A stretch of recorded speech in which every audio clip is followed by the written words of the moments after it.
Ladies and gentlemen, welcome once again. And today it is very crucial that we talk about this pertinent issue because it's one thing that is affecting many people, either directly or indirectly. Last year, as I remember, and I pretty well keep my records, the US dollar was trading at around 120 Kenya shillings. But today, it's so unfortunate that the financial institutions, they're buying the US dollar at 158 and they're selling it at 164.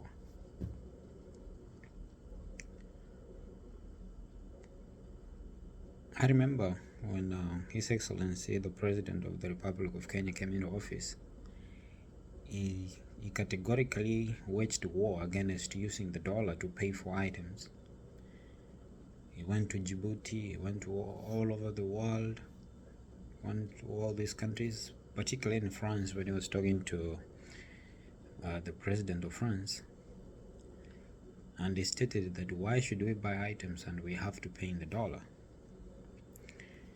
You know, in the world right now, I know the sterling pound, the euro, they are very strong. But the most stable and predictable currency is the US dollar. And the reason as to why the Kenya shilling is depreciating by day is not because of the utterances that were made by the president against the US dollar.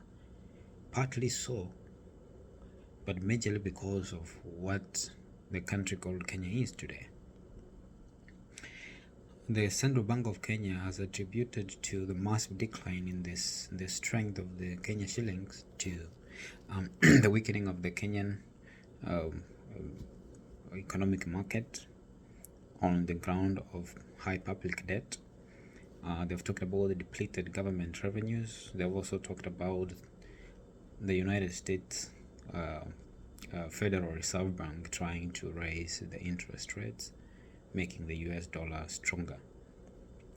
But I want to be honest with you that as much as those are the reasons, the main reason that is making the Kenya shilling weak and weaker every day, Kenya, we are not focusing on the manufacturing industries and the processing industries and the value addition. I feel like most of the things that we consume in our country, they are imported.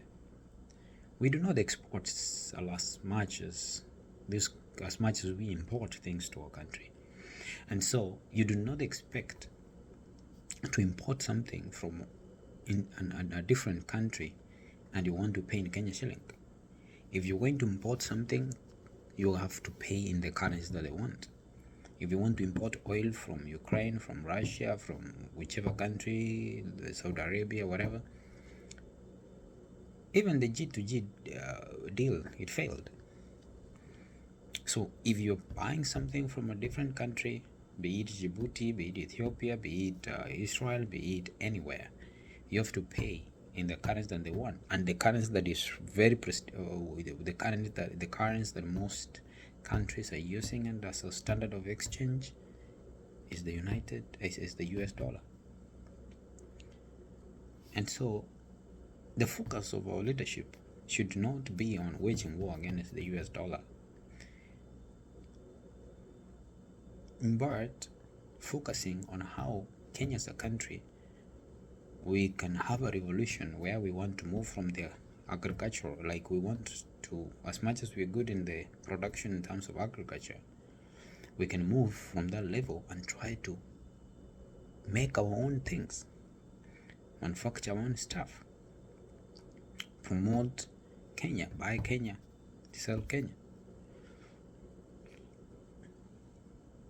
Because if I am going to promote my country and encourage the people to come up, there are many people who have ideas. There are many people who have things that they can do, but then not been exploited because we have not given entrepreneurship an opportunity in our country. If I have to buy something that has been manufactured in Kenya, I don't have to pay in the US dollar. If I have to buy something that is manufactured in Kenya, processed in Kenya and everything has been made in Kenya, I don't have to buy it in the US dollar. And if that happens, where maybe the imports and the exports are at a 50-50%, then it means our dollar is our Kenya shilling is going to strengthen. But as much as we are going to import, as much as we do as a country, the Kenya shilling in the next 5 years, I'm not saying this with any fear of contradiction. I'm saying this with utmost respect to the agencies that are doing very well to economically advise the president. But if this continues in the next 5 years, the Kenya shilling against the dollar, it will be $1 for 500 Kenya shilling or something. And we're not happy about that. Mr. President, you've said many times and categorically stated that the Kenyans are lucky to have you as the president in this time of crisis. It's an economic crisis and it needs to be sorted out.